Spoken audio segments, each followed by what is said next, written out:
Good morning. This is a recording for Saturday, November 15th.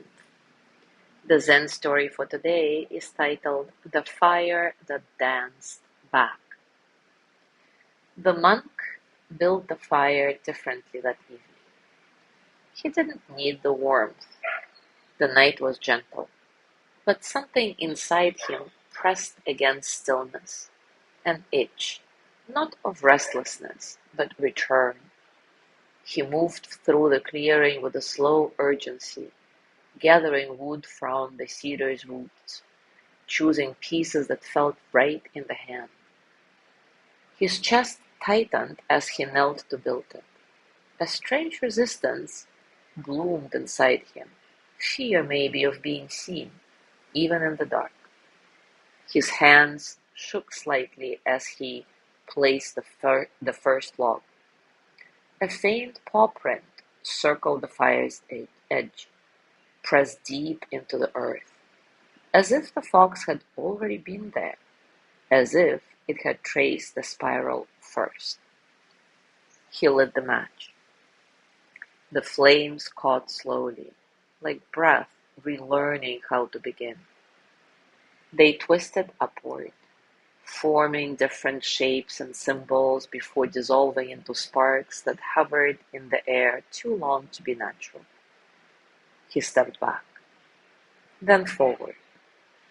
He began to move, not as a dancer, not with grace, just motion, pulled from the joints, a tilt of the shoulder, a lean.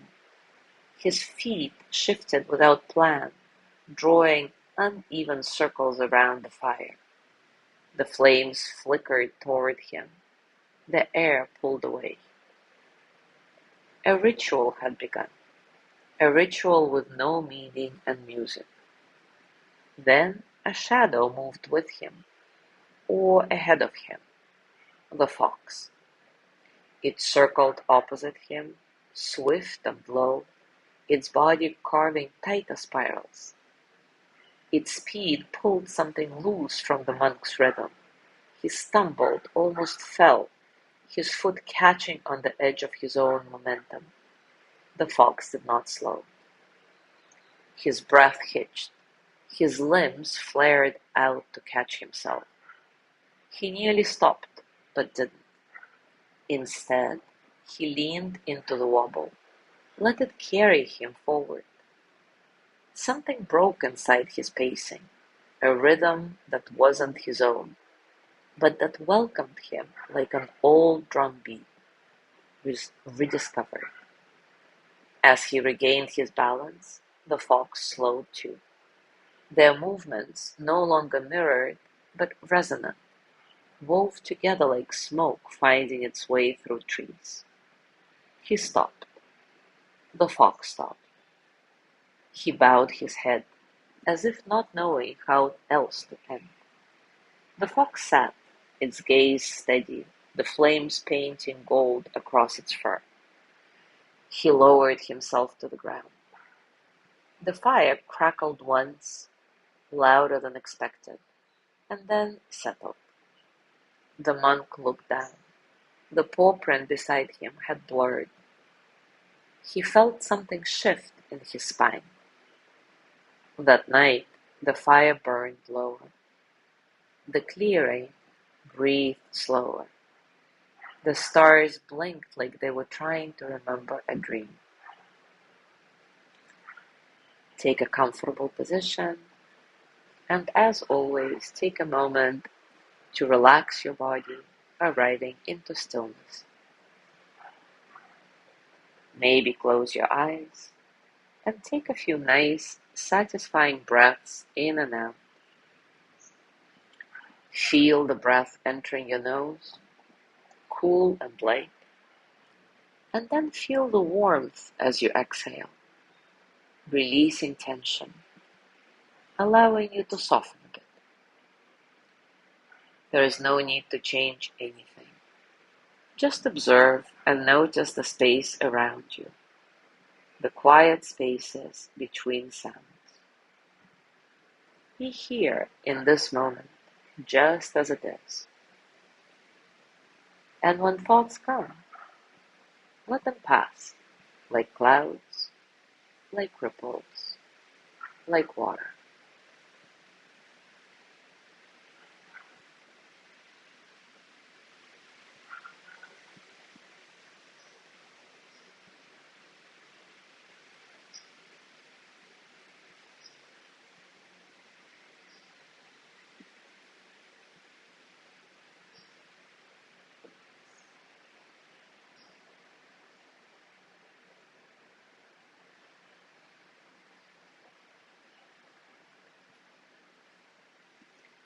Now take a moment to reflect. Do you allow yourself to relax into the dancing rhythm of life? How does it feel when it happens? Do you allow yourself to relax into the dancing rhythm of life? How does it feel when it happens?